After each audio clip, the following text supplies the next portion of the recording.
Good evening and welcome to the Franklin Township Board of Education meeting. Today is Thursday, February 23rd, 2023. Can we get a roll call, please? Ms. Desai? Here. Mr. Grippo? Here. Dr. Hopkins? Mr. Jackson? Here. Ms. Maris? Here. Mr. Shaban? Ms. Singh? Dr. Smith? Here. Ms. LaCourte? Here. Dr. Hopkins. So Dr. Smith and Dr. Hopkins just walked in, and Ardeman had let me know that she would not be able to attend tonight's meeting. Can you read the Open Public Meetings Act, please, Brian?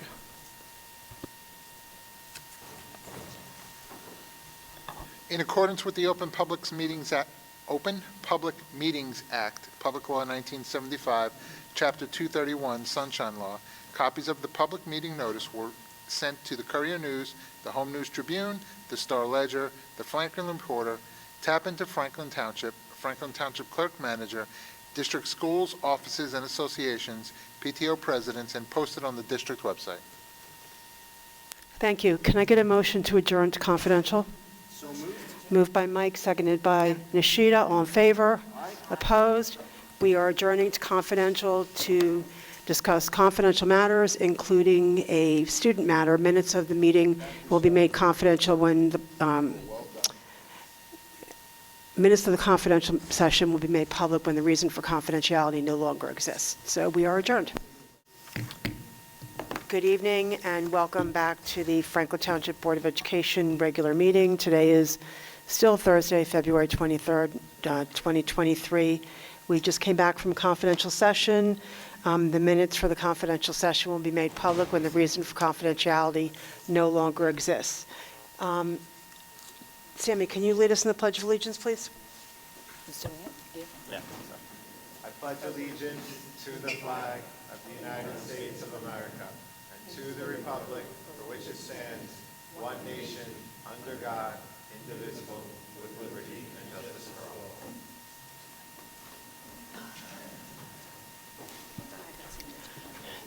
Thank you. Dennis, can you read the mission statement, please?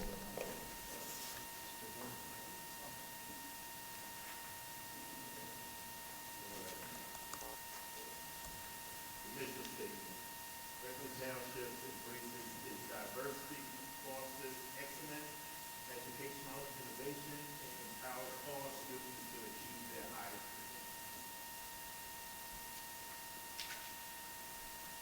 potential. Thank you. Can I get a motion to adopt the agenda, please? Motion to adopt the agenda. Moved by Nishida, seconded by Second. Mike. All in favor? Aye. Opposed? Okay, our agenda's adopted. And now we are on to our student representative report.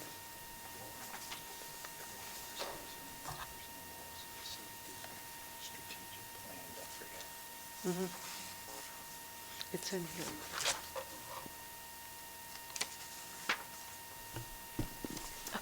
Hello, my name is Kaylin Platt, and I'm one of the Student Government Board of Ed liaison for the school year. And here's some of what is going on at Franklin High School. 1, the FBLA talent show went off well and was a big success. 2, the FBLA will be attending their state leadership conference at Harrah's in Atlantic City on March 6th through 8th and will be taking 87 students to complete in this state leadership conference. 3, the FHS student government will be working on its Standards of Excellence program virtually with Warren Hills High School and Kinnelon High School. This event is the grading of each school's student government versus each other. This award is only attainable every 5 years. 4, the Korean Culture Club is planning presentations for Women's History and AAPI Month. 5, the Red Cross Club will be hosting a blood drive after school on Wednesday, March 8th. 6, there will be an advanced manufacturing information session on Friday, February 24th at 8:30 a.m. in the auditorium. 7, the student government will be selling Gertrude Hawk chocolate for the upcoming holiday. 8, FBLA is hosting a business attire clothing drive. Please donate gently used/new business clothes to those in need. All donations will be sent into Dress for Success in partnership with NJ FBLA. And 9, Teen Pep will be taking applications from soon-to-be juniors, seniors who wish to be a part of the program. Applications are due March 17th. Thank you very much. And now we are on to our superintendent's report. Good evening. Superintendent's report for February 2023. In light of recent happenings locally, regionally, and nationally, where certain school security is weighing on everyone's minds. With that said, I want to take this opportunity to announce that on the evening of March 8th, Mr. Wilson will be leading a district-wide virtual community forum on the topic of school safety. The panel will include district mental health staff, representatives from the local police department, and district administrators. The panel will take questions from the community ahead of time and will respond to those questions during the forum. The forum will also include some time for responding to live questions as well. A phone blast and an email went to our families this evening with the information on how to register for the forum. We're also sharing the same registration information on our district website. We hope you'll find the time to join us the evening of March 8th. Then the next day, March 9th, we have an open public finance meeting. So the board's finance committee announced it will host an open public finance committee meeting to gain final input on the FY24, which is the 23-24 school budget, before putting the final touches on it ahead of the preliminary. And I shouldn't say final because it's not final until it's approved by the county, but touches on it ahead of the... The conference is in presentation mode. There is one party in the conference. The preliminary budget presentation scheduled for March 16th. So again, the preliminary budget presentation's March 16th, and the board's finance committee will host an open public finance committee meeting in here on the Thursday before, which is March 9th. For now, the budget process is on hold. As with every year, we wait now for the release of state aid, which will occur about 48 hours after Governor Murphy's state budget address, which is scheduled for February 28th. So again, the governor will make his address on the 28th, and then 48 hours later, we should have all the important numbers that help us to finalize the preliminary budget. So the board will be discussing that on March 9th. NJ CUSAC visit. I want to take this opportunity to thank the district's NJ CUSAC committee, led by Dr. Logren, and all those involved in gathering and organizing the necessary documentation needed by the visiting committee. A good deal of effort went into organizing for the New Jersey Department of Education monitoring team, and it showed. Mr. Jinks, the Somerset Executive County Superintendent, who led the team of 4 Department of Education monitors, explained during the exit conference yesterday that he anticipates the district will score well once all scores are tallied and finalized. He and his team were very complimentary and thanked the district committee for their efforts in organizing for the visit. So New Jersey CUSAC is the form of monitoring that the State Department has for all districts in the state of New Jersey. We're all divided into different cohorts, and every 3 years they visit your school. This year it was our school, and they spend several days ahead of the visit looking at documentation, and then they spend the entire day in the district looking at different programs and whatnot, and then provide an exit interview in the end. And we'll get final scores because now they go back and do what they need to do in their offices. We'll get final scores probably in a couple months, and then finally the commissioner will send us a letter placing us on the New Jersey CUSAC continuum that the board will accept usually late spring, early summer, and we anticipate all that will be positive. That's it for us.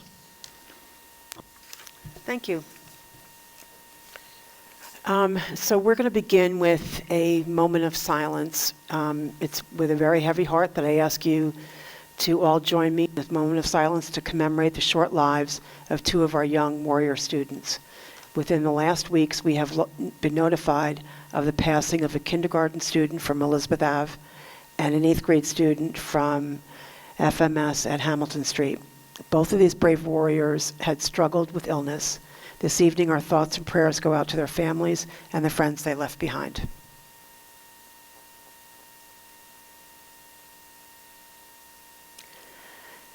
And our secondary parent-teacher conferences will be held for Franklin Middle School families on Thursday, March 2nd, virtually in the evening, and on Friday, March 3rd, in the afternoon, either virtually or in person. Franklin High School families will have parent-teacher conferences virtually in the evening of Thursday, March 9th, and then on Friday, March 10th, in the afternoon, either virtually or in person. Our strategic plan. Earlier this afternoon, our student families should have received a phone and email blast with information about our strategic plan survey. Links to the survey were provided in the email and are available under district announcements on our website. Please take a moment to let us know your thoughts about the district. This survey will close on Monday, March 12th, and the survey is 100% anonymous, so please really give us your honest feedback. And the Franklin High School Honors Guitars Ensemble, this news was sent out to us earlier this week from Patrick Callahan, the FHS guitar teacher. Students, Geike Wheeler in 12th grade and Saish Naluda in 12th grade is Geike, and Saish is in 9th grade. They both auditioned in December and were selected for the New Jersey Music Educators Association Honors Guitar Ensemble. It is an out-of-district ensemble that auditioned students from all over New Jersey, and Geike and Saish were 2 of the 19 students selected to perform in this group, and we're very proud of them. And speaking of our fine visual and performing arts program, this weekend are the final performances of The Wiz at SGS and HSC, and the students have done a fantastic job with the show. I attended with Dr. Smith and his family, and the energy of the students was incredible. And then after that, our FHS Spring Musical, Disney Descendants, will be performed during the weekends of March 24th to the 26th and March 31st. Until April 2nd, and more information is available as a headline on the district website. And we encourage you to check out the district website as often as possible, franklinboe.org. And that concludes the superintendent, or the, you're the superintendent, I'm president. That concludes the board president's report. And now can I get a motion to open public comment, 5 minutes per speaker on agenda items only? So moved. Moved by Mike, seconded by Second. Nishida, all in favor? Aye. Opposed? Public comment on agenda items is now open. If you come up to the microphone and state your name and address.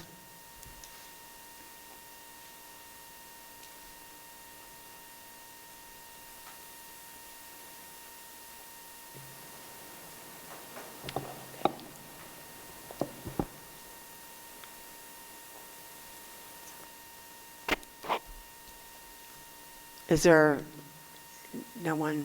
Seeing nobody, I recommend to close. Motion to close public comment by Sammy, seconded by I second. Lori. All in favor? Aye. Opposed? Public comment on agenda items is now closed. And now we are on to our committee and liaison reports. Sammy, can you do finance, please?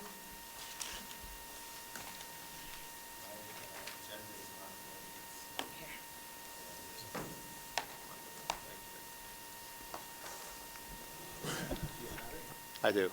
Thank you. So Finance Committee met on Tuesday, February 21st at 6:33. In attendance were Ms. Lori, Ms. Ardeman, myself, Ms. Nancy LaCourte, Dr. Ravalli, Mr. Bonanno, Mr. Lewis, and Mr. Ryan. First topic was the bill list and financials. The committee reviewed the bills list for the month of February and the board secretary's report, transfer report, and the bank reconciliation for the prior month. Second topic was the FY24 budget. The committee was updated on the timeline of the FY24 budget and next steps. And the third and final topic was the charter school payment. The committee was updated on the current payments made to the charter schools for the current school year. Monthly payment was $1,490,297.64. And the total year-to-date paid is $14,463,875.92. The meeting ended at 8:37 p.m. Thank you. Thank you. Nishida, do we have communications? Okay, I'm sorry.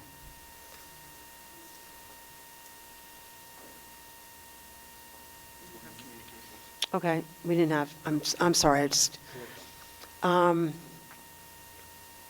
build safety and security?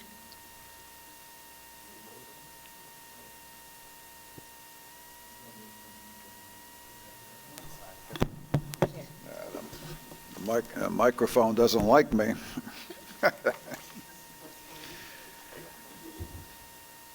No, that's all right, I'll use this one.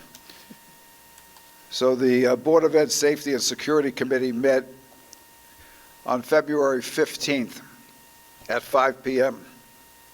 The committee members included myself as chair, Laurie Maris, Sammy Shaban, Nancy LaCourte ex officio, Orville Wilson, and Dr. Ravalli.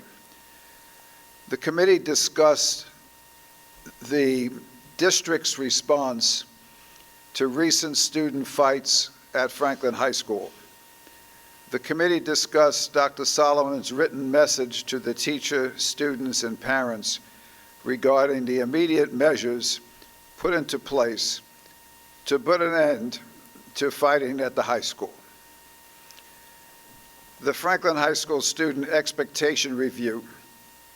The committee also reviewed the efforts to identify and shut down inappropriate social media postings aimed at causing student embarrassment and humiliation.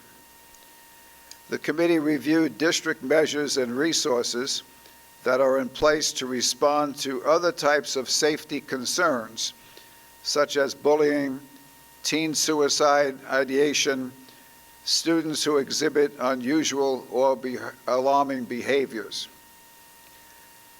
Statement for NJ.com on Fight page.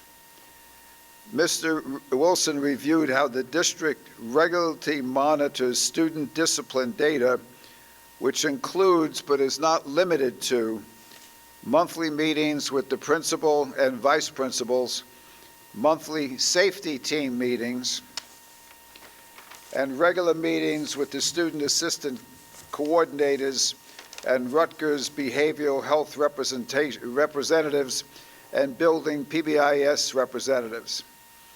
Mr. Wilson outlined a relationship with the police department designed to foster student safety and security. Governing by the MOA between student and law enforcement officials, positive presence, building incident command team, and communication and status reports regarding items of mutual concern. As a side note, I just want to say that the committee and the administration are very serious about moving forward with all of these efforts. And the meeting was adjourned about an hour after it started. Thank you. Mike, can you do curriculum, please? Oh, no. So the Curriculum and Instruction Committee meeting met on Monday, February 13th via the internet at 6 p.m. Present were myself as chair, Mr. Jackson, Dr. Hopkins, and President LaCourte. Also, Dr. Logren was there and Dr. Ravalli. Under new business, we discussed the to approve the Rutgers Culture of Health in High School project.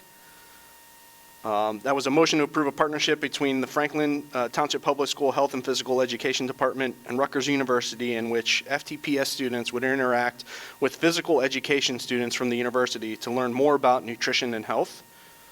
We also discussed the New Jersey Community College Consortium, and we're proposing a motion to approve acceptance of $1,000 funding award from the New Jersey Community College Consortium for workforce and economic development for participation in the work phase of the New Jersey Pathways to Career Opportunities Initiative and the Center of Workforce Initiative for Manufacturing, Production, and Engineering. These funds will offset the costs of providing this valuable experience for our FTPS students. We also discussed the revision of race, gender, and equity, revising the term of the course to a semester, which will enable all students the opportunity to meet new graduation requirements, which will begin with the class of 2025.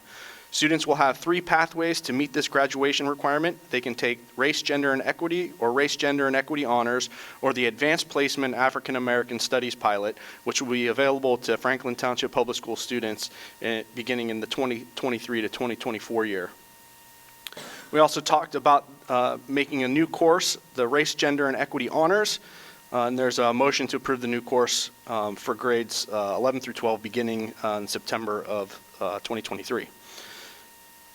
This honors course will allow students to experience a higher level of academic challenge than they would in the standard level course. We also discussed the NCTE African American Read-In event from February 1st to February 21st to February 28th. This Black History Month event encourages classroom teachers to share stories by African American authors that will allow more of our students the opportunity to connect with culturally and linguistically responsive texts. We also discussed community service organization of the Phi Delta Kappan sorority, the Kappa Omicron Tau Epsilon Alpha chapter. Very Greek there. This partnership will allow some of our schools and Franklin Township Public School students to interact with a professional organization of women in the field of education in various capacities. And that was the end of the report. Thank you. Lori, can you do facilities, please? Yes. The Facilities Committee met Tuesday, February 21st at 6 p.m. In attendance were Mr. Sammy Shaban, myself, Laura Maris, Ms. Nancy LaCourte, Dr. John Ravalli, Mr. Brian Bonanno, Mr. Luis Valencia, Mr. Ryan Ellis, Mr. Mark McNamara, Dr. Brenda Sofield, and Ms. Tammy Suchklo. Updates are, we spoke about the pre-K lease plan. Dr. Sofield and Ms. Suchko discussed the concept of a dedicated pre-K building at a rental property. The committee would like to pursue other options before deciding on a lease option. Our energy savings improvement plan, the ESIP plan, Mr. Bonanno and Mr. Valencia discussed the first step of a proposed new ESIP project, a local government energy audit. We also discussed the anticipated capital project awards for March, the FPA roof, the bid opening March 7th of 2023, the FPA secure vestibule, bid opening will be March 7th, again, 2023, and the EAS site work for drainage, bid opening projected to be March 2nd, 2023. Our new building and grounds building project, the permits were issued and construction work is to begin soon. In the area of energy, Mr. Ryan Ellis provided the committee with the Claremont Solar Report. We had several facilities use requests. Mr. Bonanno and Dr. Ravalli reviewed a facility request to be placed on the board agenda for approval this evening. The meeting adjourned at 7:59 p.m. Thank you. Thank you. Walter, can you do personnel, please? Sure. The Personnel and Negotiations Committee met on February 15th via Zoom at 6:12. In attendance were myself, Lori Maris, Nancy LaCour, Dr. John Ravalli, Brian Bonanno, and Jackie Schneider. The Personnel and Negotiations Committee reviewed and discussed the following items. Personnel Report, February 23rd, 2023, number 8.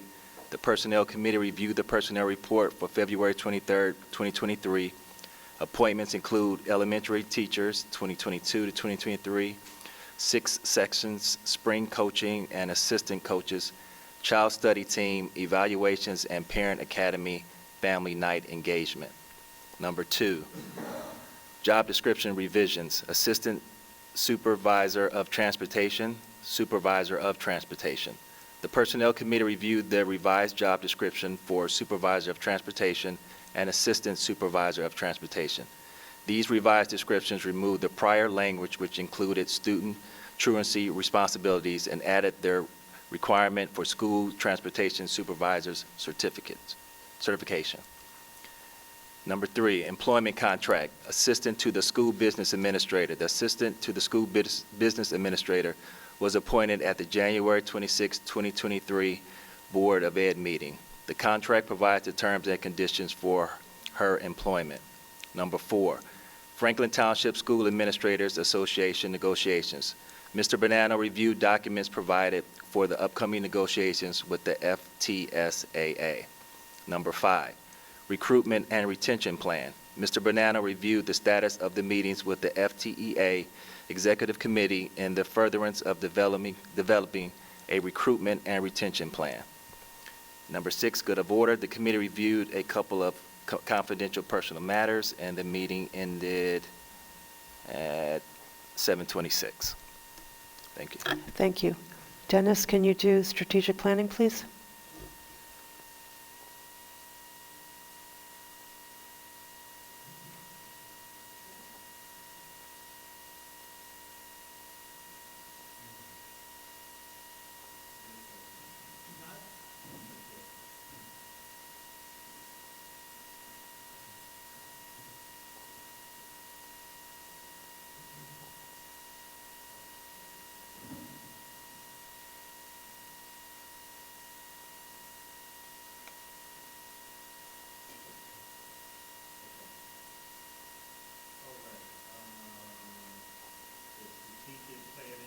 Committee met on January 31st, 2023.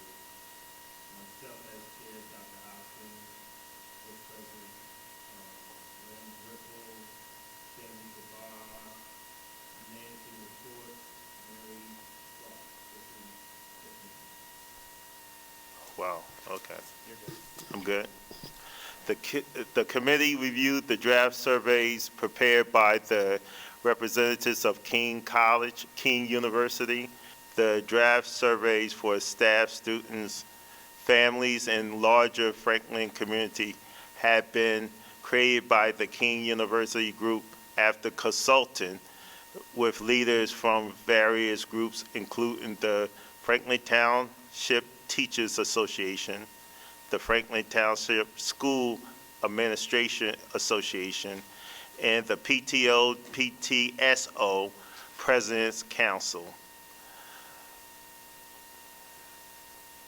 The AHE Strategy Plan Committee made some suggestions on the various surveys to provide consistent of terminology and viewing ease of the questions. The committee also suggested the ability of the survey takers to provide a more open-ended response. The suggestions were incorporated into the final surveys. The staff survey was released to the teaching staff members early in February and remaining staff later in the month. It will remain open through February 27, 2023. The family survey will be posted in mid-February. It will remain open through Sunday, March 5th, 2023. The community survey will be released to the greater Franklin community in February as well. The representatives from King University will meet with the Strategic Planning Committee after the surveys close, and it was submitted. Thank you. And now we're on to new business, unless there's any liaison reports. Nope. Okay, now we're on to new business. All right. New business. I would propose a motion to move R1, the monthly reports, M1, meeting of board meetings, minutes of board meetings, A1, travel and related expense reimbursement, A2, affirm harassment, intimidation, and bullying decisions, A3, Franklin High School graduation site, A4, Franklin Middle School promotion site, A5, Read Across America Day, A6, revised policies, second reading and adoption, A7, revised bylaws, first reading, A8, revised policy, first reading, and A9, facilities use. B1, warrants and payrolls. B2, the financial reports. B3, the contract approval. several contract approvals. B4, change orders, which there are none at this time. B5, award of RFP for itinerant teaching services. B6, award of RFP for school physician services. B7, award of RFP for nursing services for transportation. B8, receipt of bids for breads and rolls.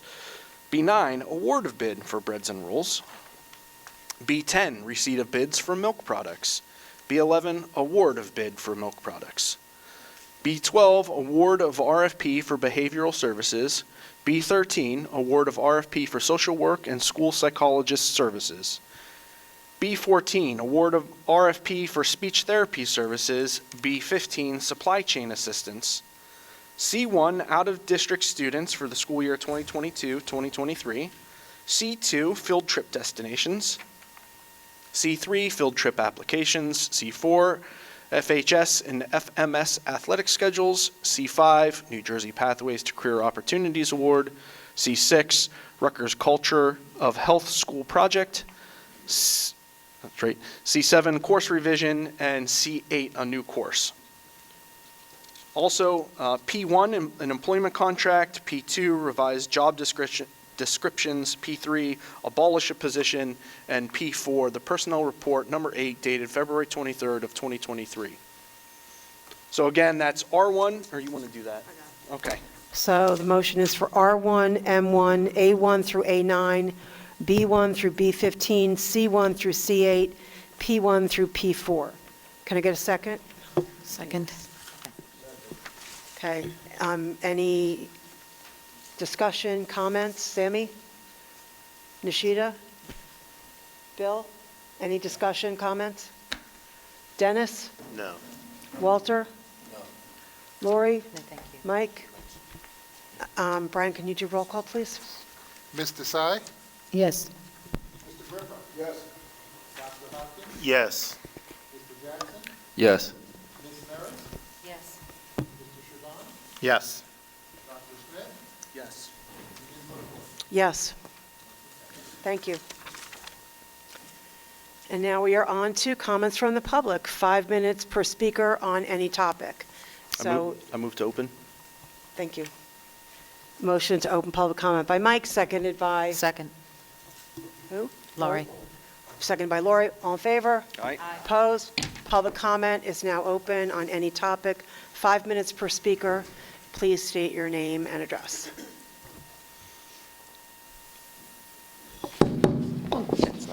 Just write your name.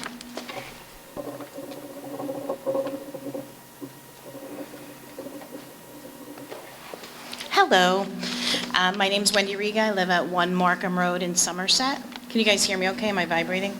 I just have a quick question, and it's directed toward Hamilton Street campus for security. What I understand is that we should have a security officer for every 150 kids. Right now, we have 733 kids roughly, with only 3 security officers.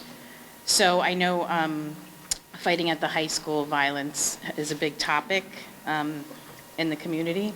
And I'm thinking that if we could kind of combat that at the middle school before they get to high school, maybe there's not so much of a problem. So I'm just wondering, are we hiring more people? What is the plan for that? And that's it. That's my only question. Thank you. Thank you. Is there anyone else?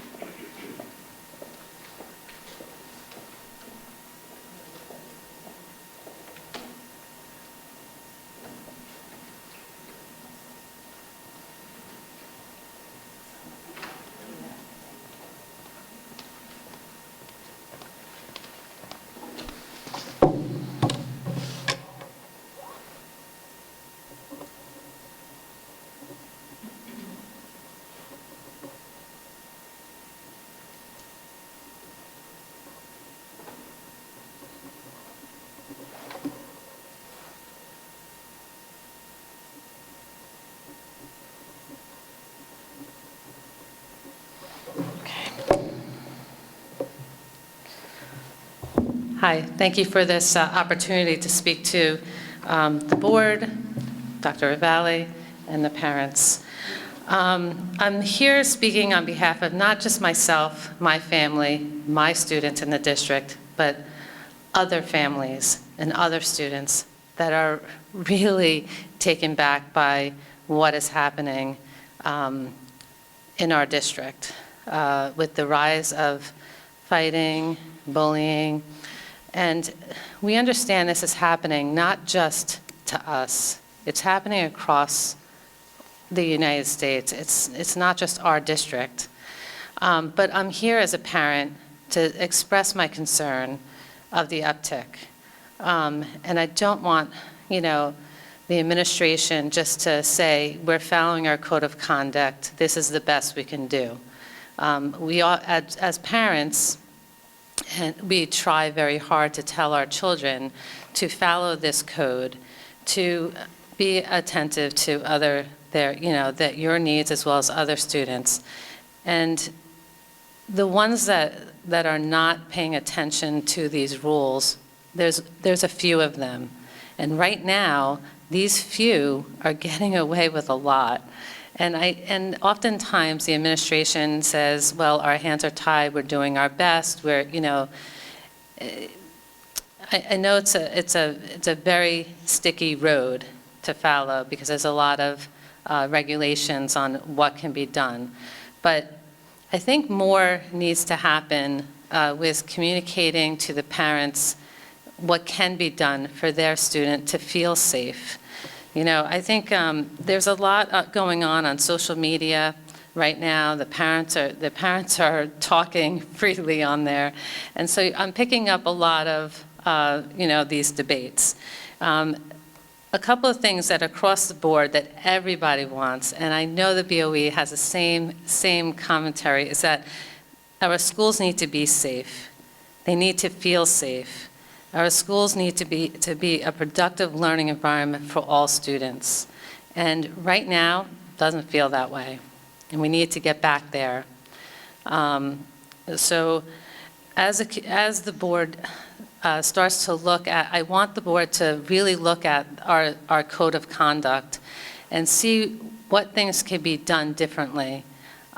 Because I'm a proud parent of very productive kids in our district, but even my kids are saying that the code of conduct is not being followed, and that the leniency that is happening in our district is causing empowerment to the wrong people, to the wrong students. The students that are raising havoc have more power than those who are being good and doing what they need to do. That is upside down. That is not right. And a lot of these forums I hear parents saying, they don't want to go back to the time when we had a no tolerance policy where kids were being handcuffed and brought out of school and put into prison. I'm not saying that. There's a balance. There needs to be a no tolerance policy in place so that these students don't feel like they can get away with it. I mean, here I am on a call with the principal check-in, and the police were on the call, and I'm not saying this, I don't want to say this out of context, but basically saying that these kids will not fight on the open street because they know they will be handcuffed and brought to prison. So the schools are a safer place for them to have this battle. Hello? That's wrong to me. That seems wrong. And to have the police say that on this same call, saying that the administration doesn't want for these kids to have an unsafe environment. Well, we need to make it so that these kids feel like they can improve in a structured environment. What happened to structure? What happened to rules? What happened to those things that that matter most, our morals, our, that was my time. Okay, so hopefully I drove my point across, and that the board, you know, I appreciate what was shared about the security and about your concern, but please pay more attention to what's happening. Thank you. Thank you. I just need you to state your name and address for the record, though. Deborah Zavatsky, 1935 Old Amwell Road. Thank you. Is there anyone else?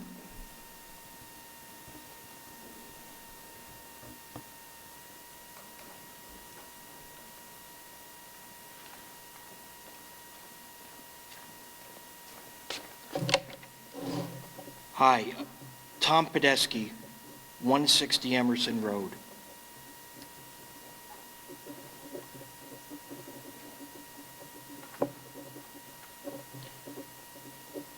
And while I applaud the board's committee looking into it, and Mr. Grippo gave a report about what they discussed, we're curious what the actions are going to be. We talked about at the check-in last week, the point was raised about different other schools having problems with violence and the consequences. Today, I saw that in Perth Amboy, a 5th grader was stabbed. And to me, that's just crazy.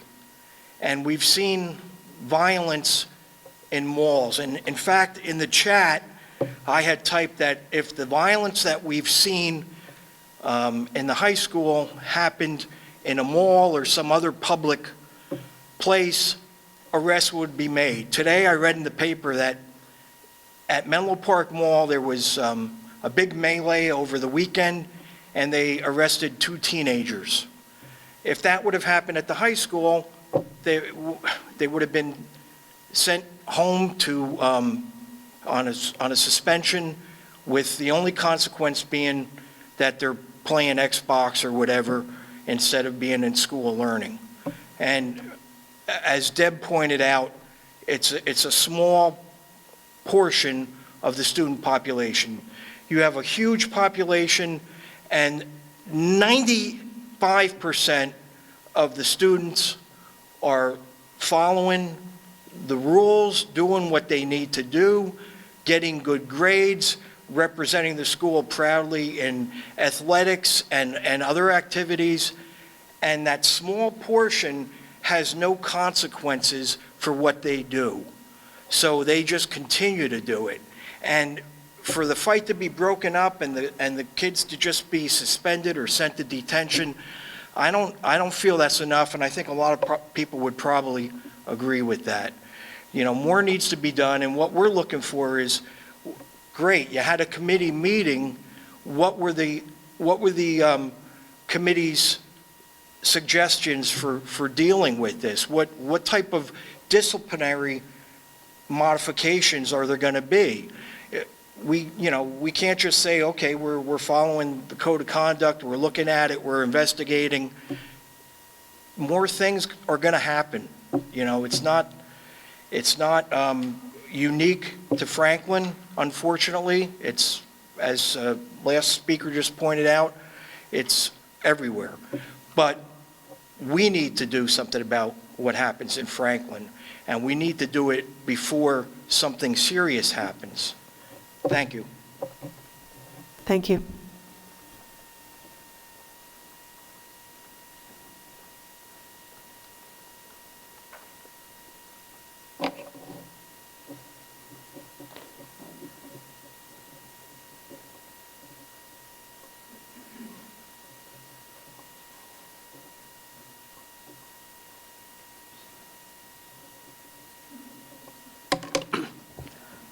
Kelly Probst, 2 Union Street. Excuse me, I have a cold. I appreciate everybody being here, and Mr. Grippo, I appreciate you forming a committee about the violence in our schools. I work in a nearby district, and we have similar problems, not as bad as here. I work in an alternative program inside the high school. The day that we had all these fights, my students were showing me videos all day long. Like, look, miss, look, miss, look, miss, look, miss, look. Well, look what's going on at your kid's school, miss. I was going out of my mind. Neither here nor there, but kids getting sent home, suspension, what does that do? They're home. They're home alone. They're home with their friends. They are on their phones communicating to the kids at school. What I see at my school is kids on the phone communicating.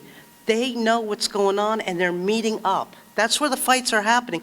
The phone all day long, all day long. I would like to see a stricter phone policy in our high school and our middle school. I talked to my son's in middle school. He knows his phone stays in his pocket. I said, if it comes out, I'm picking it up and I'm bringing it home. The parents need to feel it. Let them pick up their child's phone at the end of the day. The phone is a big problem. They are meeting up with each other. It's all coordinated. I see it every day. We also have another program where the chronic fighters sit in a room like this with teachers online. You can't be with your classmates. You can't go to gym. You can't act right in the hallway. You're going to have your education online. It's called Apex. Why can't our students do that?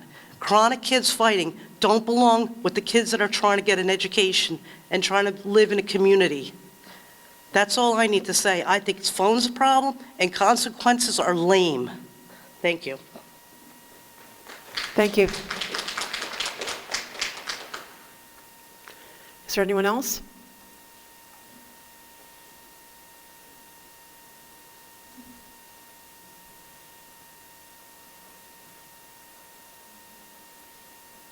You guys sure? You're talking it over, okay.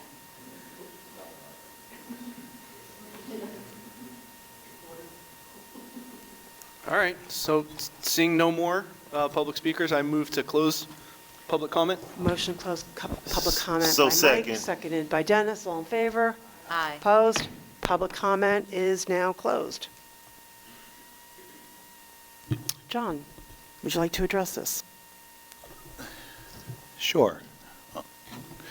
I am going to, I think probably Deborah and Tom and Kelly, and I apologize, I didn't catch everybody's last name, but I'm going to lump those together in that they were very similar and very passionate, and I think you did drive your point across that you're looking for, and you're speaking on behalf of not just yourself, but others, you're looking for stronger stances when it comes to reacting to those who engage in acts of physical aggression, especially at the act of fighting. And I think, as we explained, and I was with the meeting that Deborah referenced, I was online with Dr. Solomon, and Dr. Solomon did reference that, and this came from the board's committee, by the way. This was part of why the board had the committee meeting, because we need to know that everyone is united in this.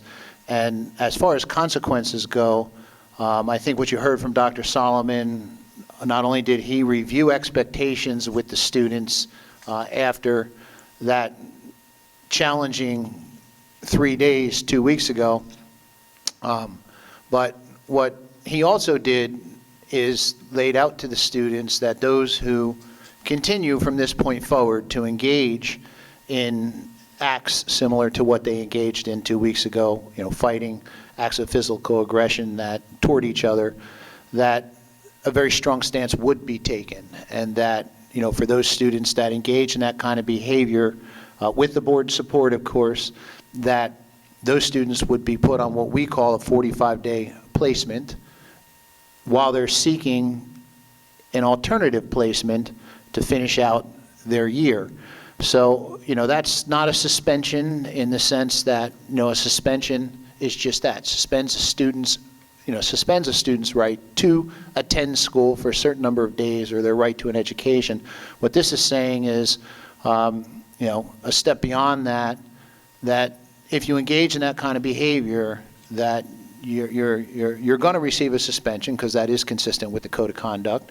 And on top of that, once your suspension is through, you'll be on a 45-day placement pending finding a suited alternative. And I think it was Kelly was our last speaker, where Kelly spoke about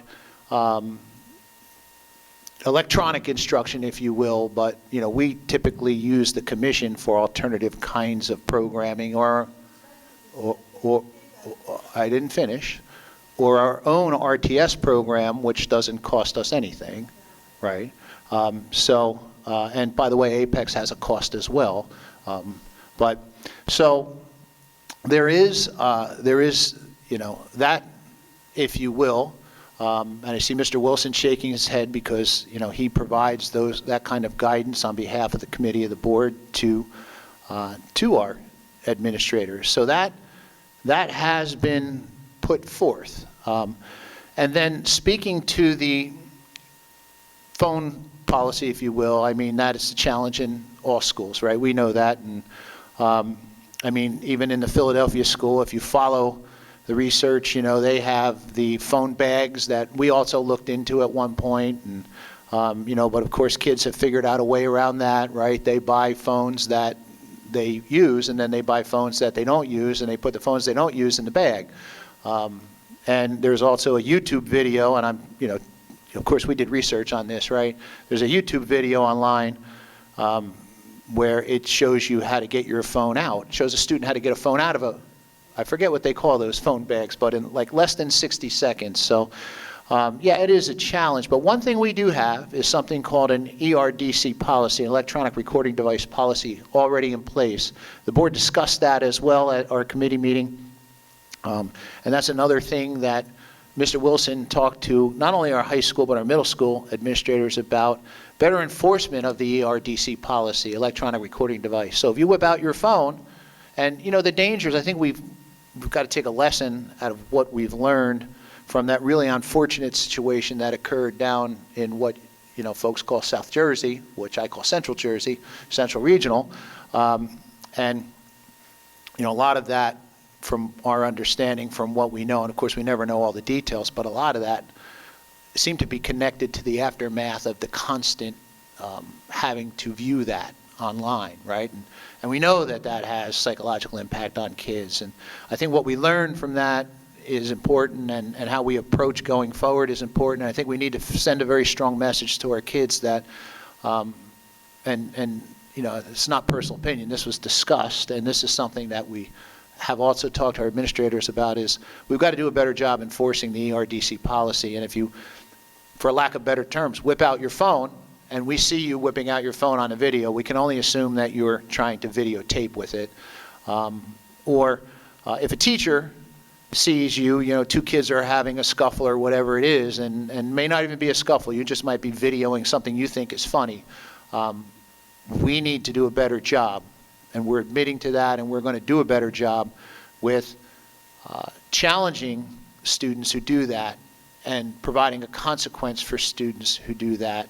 From as minimal as taking your phone and giving it back to your parents to detentions and Saturday detentions and even suspensions if it continues. So, we know that there's harmful effects to that, and, phones are great devices. And, I've got older kids, right, 30, 26, but I can tell you where they are right now, right, because I'll pull them up on Find Me.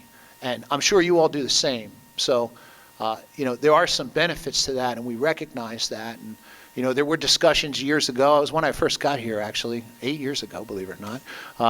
And there were some discussions about trying to eliminate phones from schools, and, it wasn't well received. And, but again, we do have a policy already in place. I don't know if we need to worry so much about trying to police something that would be difficult to police, but what we can police is how the phones are being utilized and when they're being utilized.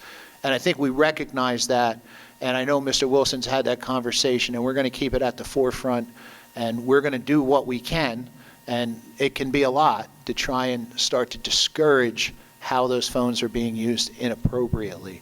So I think that really speaks to those three things lumped together, the phone usage for inappropriate ways, and I think what I heard and what we've already expressed and what Dr. Solomon has already expressed, and we're going to talk to our middle school principals about doing the same, is, stronger consequences. But I also want to say on the other side of that, there is an educational piece, and we've got to do a better job, admittedly, and I'm not only here, I care about here because this is where I work, and these are the kids that I'm here to serve, but I think unilaterally in New Jersey and beyond, we've got to do a better job supporting our kids from a mental health standpoint, and we're no better than anyone else. We need to do a better job at that as well, and we've engaged with the right people, but we got to do a better job connecting the kids to those resources. We do spend a lot of money there. We spend a lot of money engaging with Rutgers Behavioral Health and getting those folks in our buildings, and we think it's money well worth it, but what we've got to do is a better job connecting our kids to those services. Having them there is just not enough, and so we are going to do a better job at that, and that's also something that I've tasked Mr. Wilson and Dr. Logren with, from a curriculum standpoint, and Mr. Wilson from a administrative standpoint, and getting our folks to use those resources in a better way. So with that said, I'm going to go to Wendy and, speak to hiring staff. Not always so easy, Wendy, and we've had these conversations before. And we won't know. I mean, yeah, we would love to have more staff. I mean, more staff isn't always the answer, but it certainly would benefit us to have maybe some additional safety officers if it were affordable, maybe additional Class 3 officers if needed. More eyes the better, right? And we get that. But we have to see where our numbers fall, because we also need teachers, and we need lots of things, and we've got to somehow make it all work. So unfortunately, yes, is it a goal? Is it something we'd love to have? Certainly. Can I make that promise today? No, because we don't have big numbers yet. The numbers won't be till 48 hours after the governor's address. Last year we lost state aid.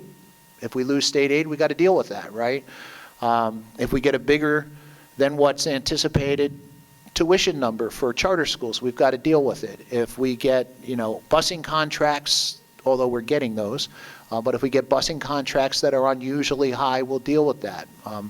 So those things all impact our ability to use resources to hire more folks. Now, some of the things we have done, which, that's a separate pot of money, by the way, which I can talk about in our open public finance meeting, but I'll take a minute here. Some of the things we've done from a facility standpoint help to offset that, and, that's capital reserve money, right? Upgrading all of our cameras so that they're IP addressable, recordable. Upgrading our communication systems so that we have direct communication with the FTPD and a panic button in the hands of every one of our administrators and security officers. Building those wonderful vestibules that lock places down that, keep folks we don't know or attempt to keep folks we don't know out of our buildings. All of those kinds of things, ballistic film on our classrooms, which, you hate to have to talk about these things, but these are things we have to talk about nowadays, right? And those are all things the board has committed to, I can tell you, at least over the last 5 years, and that has come from money that they've saved over time in what's called a capital reserve account, which is not operational money, which is allowable, but it can only be spent on those kinds of things. So, kudos to the board for allowing the administration to work with the teachers and the other administrators to put some of those things in place, because not a lot of places, we have folks that come here all the time that are somewhat envious of some of those things, and wonder how they can do it at their place. So, but we still have work to do. I'm not questioning that, and we will do it. And we'll continue with the parent check-ins, and we're going to talk to our middle school folks and hope that we can do more of that as well. So, and by the way, in those parent check-ins, I noticed, and I never like to correct people, but I noticed that Dr. Solomon had erroneously reported October's numbers at 22, And in fact, that was 22 suspensions related to physical aggression, not 22 incidents. He had 8 incidents of physical aggression in October. 8 is too many. 1 is too many. But, you know, that was an error on their part, and that was the secretary and Dr. Solomon who missed that. I noticed it. They also spelled physical wrong, but that's a story for another day. I noticed it. I addressed it afterward because we do follow that. See, Mr. Wilson and I can see that through Genesis. Mr. Wilson and I can see that through the SSDS. And Mr. Wilson and I talk about that with the safety committee every month. And you know, you can go back to November's board report and pull up the suspension report. You'll count those 22 suspensions related to physical aggression, which, you know, can be anything from throwing a book, throwing a chair, knocking a chair over because you just learned your girlfriend broke up with you, to fighting. Definitely. And but there were 8 events in October, 5 in November, 7 in December, 5 in January. And that's why February was so alarming, right? Because 8, 5, 7, 5, there were 5 events in January. In the whole month, there were 7 in a 3-day period. That was alarming to us. And that's why we called the safety committee meeting. That's why we, you know, worked with the high school administration to tighten things down, worked with the FTPD, I have to tell you, and then I'll be quiet, I promise. You know, one thing that we benefit from here, and you folks should be proud of this because, you know, I've been a couple places. These folks and those school folks have a wonderful relationship with the Franklin Township Police Department, and it's a two-way relationship. And that is not the case all over. And, you know, after those incidents, we got a little extra police support, and, you know, we didn't even have to call for that. The SRO talked to the director. The director called Mr. Wilson and said, Mr. Wilson, I'm going to send you a few extra folks just because we want to help you just simmer things down. And, you know, that's, again, not typical in a lot of places, but it is typical here. So you should be, for lack of better terms, I mean, we would wish we wouldn't have to do that, but, you know, you should be thankful, I guess, of that kind of relationship because it does help keep our kids safer. But with all that said, listen, we recognize that there's work to be done, and we're going to continue doing it. You know, that thing that happened in Central, you know, it's a very difficult thing. Heart goes out to the family.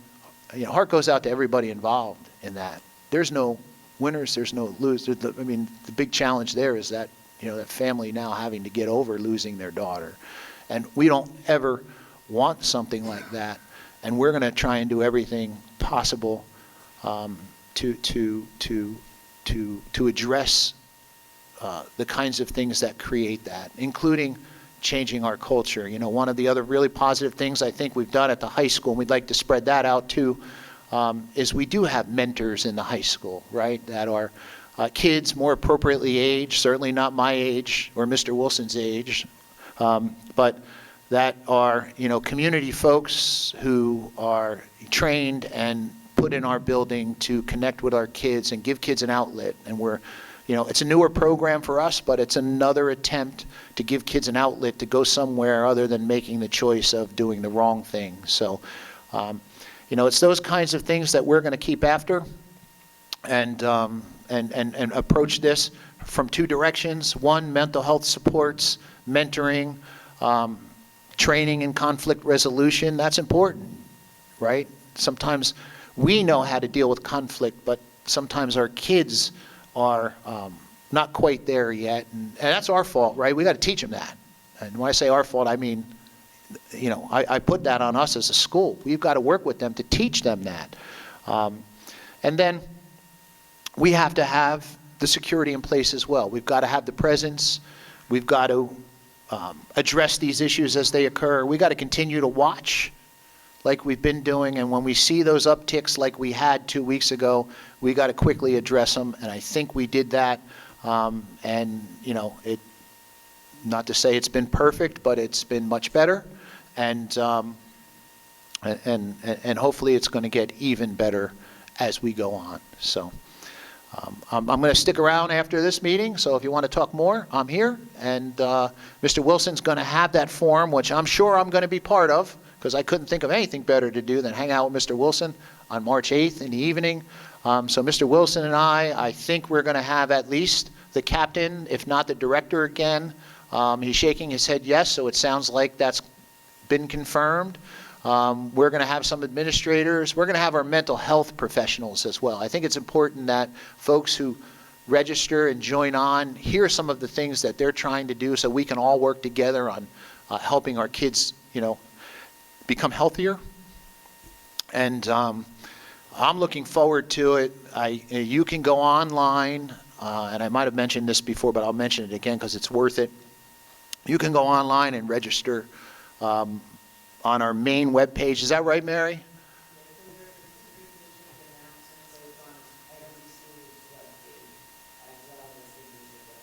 There you go. You heard it right from the webmaster herself. And I'm going to encourage you to do it and ask your questions so that we can get the answers, provide them to you, not take up a lot of people's time, but, and get your input too, right? Because you're with your kids more than we're with your kids, and you know the kinds of things your kids need from us.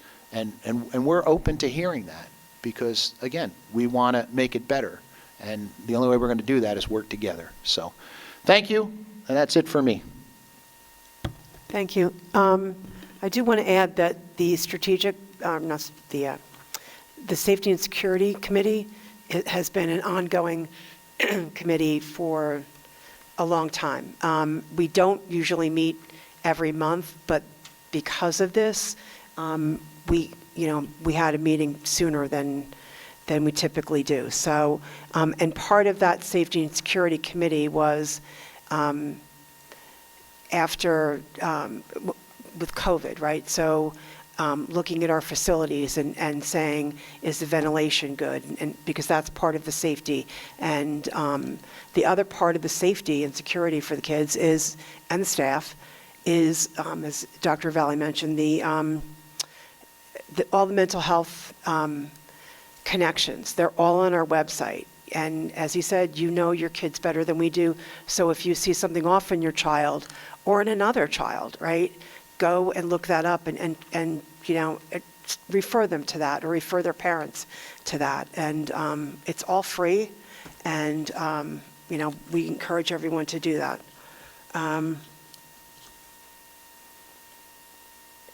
And you're right, we are going to work harder on making sure that we have consequences in place that are meaningful, so this doesn't happen. I'm not going to say it's not going to happen again because it is, because you have 7,200 kids. And, I have 6, and we had a lot of fights, and that's just with the 6 kids. So,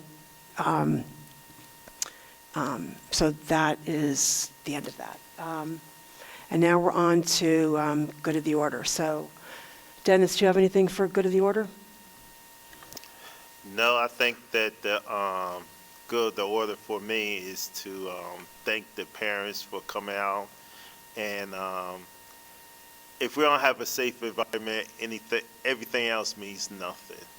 So I thank the parents for coming out, and we hear you, and we're going to move forward. Walter? Today is February 23rd, so a real quick moment in Black history. W.E.B. Du Bois was born today, the first Black American to earn a PhD from Harvard University. And I also want to say a quote.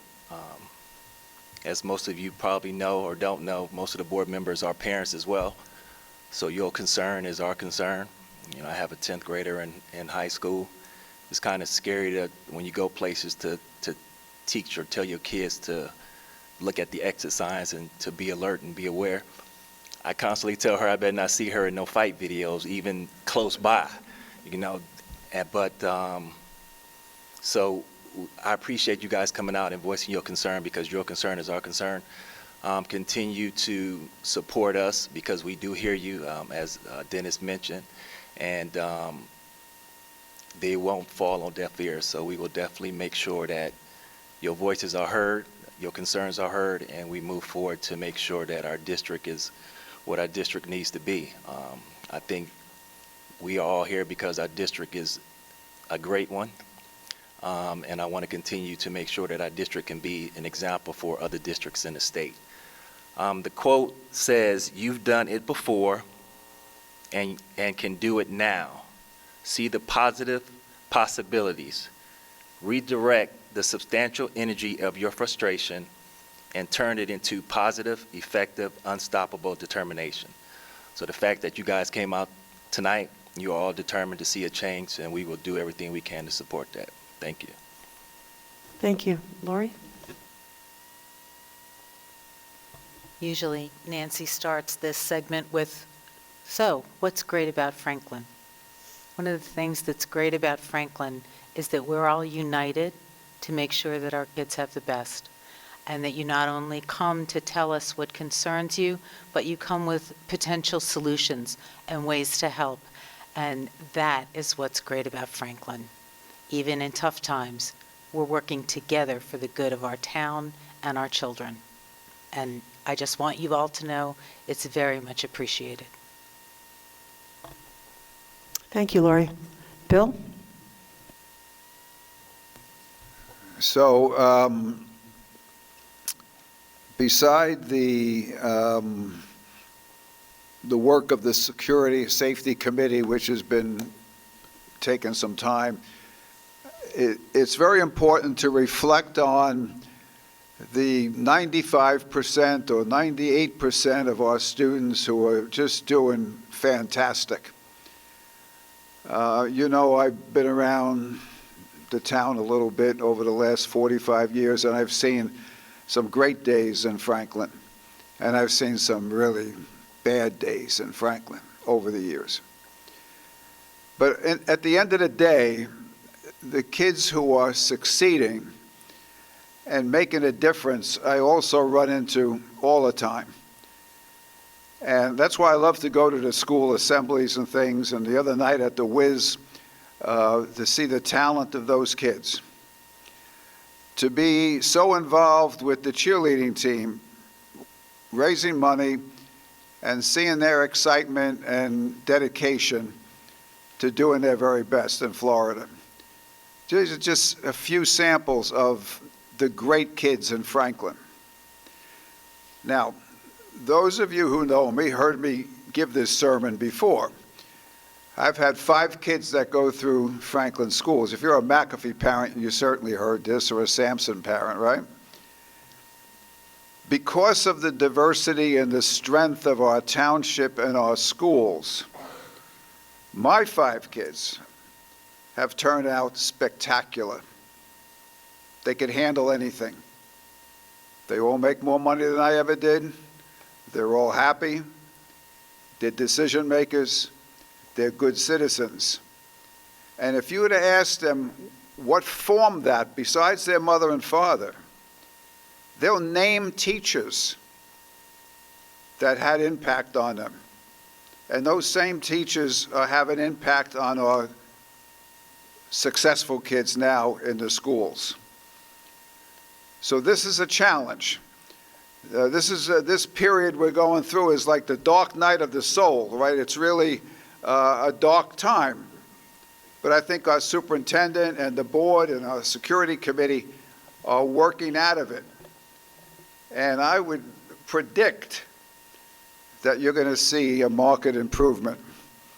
But don't ever lose confidence in the interpersonal relationships that those kids have in the school. Come to the clothing drive and you'll see the 20, 30 kids loading the truck. Go to the food bank and see the amount of money that our kids raise for the food bank in town, and so many other things. So you get a small population, and many of you people who spoke tonight hit the nail right on the head. They put the dark night on the soul. But this district has a rich rich diversity that it gives our children. And that's more valuable than leaving the district, leaving the school system. You got to make it work. It's just like America. You got to make it work. That's my report. Thank you. Ishita? I'm going to piggyback off of everything everyone said. We're Franklin strong. We've been through difficult times, and I'm sure as we continue to work together, we're going to pass through. And I think as a result, kids learn how to deal with stuff. I really do agree with you, Bill, on that. That's it. Thank you. Thank you. Sammy? Yeah, just to echo what everybody else has said, I think it's great to see so many parents out here. I actually invite you all to come more often and bring your friends. I love it. I'm on the planning board as well, and I love when people come and add their commentary because it only helps to inform us what that beat on the street is. So please continue to do it. I do see the darkness, but there's a lot of light there too. This is going to be an opportunity for us to even come closer together. I think education is the pathway forward. I think we do have to be a little bit tougher in the meantime, but it's going to be through the education that we're going to figure out how to help these kids move forward. We are not here. I know some comments were like, we want to be tougher and tougher, and we do. But we also want to get these kids to be the best that they can be. I mean, these are 16, 17-year-old, 15-year-old kids. They made mistakes. When I was 15, I was an idiot. I'm sure a few people here were idiots too, right? And this is going to be our opportunity to help these kids further. And maybe they make the mistake now and we help educate them so that they become better and more productive in the future. So that's our opportunity that's in front of us. I'm really happy about that. I had an opportunity yesterday to go to the high school and speak with the Junior State America folks, a group of like 20 or so kids. I see VJ in the back. It was his son that allowed me that opportunity. And these kids are smart. They're talented, they're dedicated. And actually one of the things that I prompted them with is, this is your school. Because they were saying, how do I change the world? I'm like, the way you change the world is change right here. It's like, you guys see some things in front of you. Maybe you see these fights. What can you do to help, right? And they started thinking about those things. And I think engaging our youth and not just thinking of them as like kids, but engaging them as part of the solution. And I even encouraged some of them to run for the Board of Education, so watch out, guys.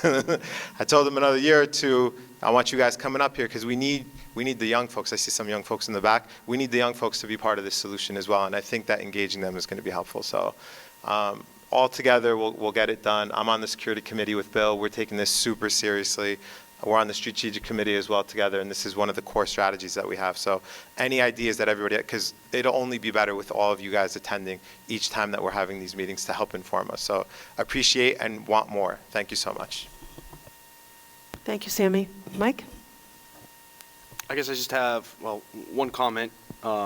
Everybody here spoke very well about these things. I actually did the math. I just want people to know out of, for the worst month so far, November, it ends up being 2%. So, we say 95, 98%. 98% of our kids are doing the right things. 2% doing the wrong things is too many, but, there's a lot of light. The second thing I want to say is I think that The Wiz, the play, was better than the movie. Pacing is way better. Kids are a lot more enthusiastic. So, thank you, everybody. Thank you. And I just want to piggyback on all that. We have incredible opportunities for our students and incredible programs, and we have a lot of kids that are just killing it. And it's not just in sports or in fine visual performing arts. They're really succeeding in, academically, but they're also succeeding in going out after college or going out after they graduate, right? And they come back, and it's so I always asked, what did we do? Like, did we do the job right? Because are you prepared? And they're very prepared to deal with the rest of the world when they go out into college. And that's like our success rate. Like that's as a parent, right? You want, when your child turns 18, 21, for your child to be, to be able to handle themselves, right? And just sometimes it's surprising that they're able to do that after you've seen some of the things that they've done as a child. But as with our high school students upon graduation, just the success of the kids is amazing. We don't talk about that enough because we talk about sports or we talk about fine visual and performing arts, but we need to talk about that. And we need to start talking about all of the good things that Franklin does because there's a lot. And we do work together, and that's really important. We have a very cohesive board that works really well with administration. We partner with the police department, and we partner with town council. So we're all working together. But we also have to work together with you. So by you being here today, by you voicing your concerns, and not on Facebook because we don't read them on Facebook, right? But if you come here and you say something, it has a lot more impact because we're all listening to it. So we appreciate that. And the strategic plan, please, be really brutally honest because that's what's going to change how we go, right? So I believe one of the questions in there is about safety and security. So talk about that. And then you have an opportunity to talk about some other concerns that you might have. And it's 100% anonymous. This is the good time that something is anonymous, but we want you to fill that out and get it back to us. So to parents here, like everybody else, we really appreciate you guys coming, and we appreciate you being so engaged in your children's lives. Not every parent is, and we're glad that you are, and we're glad that we can all work together. So with that, March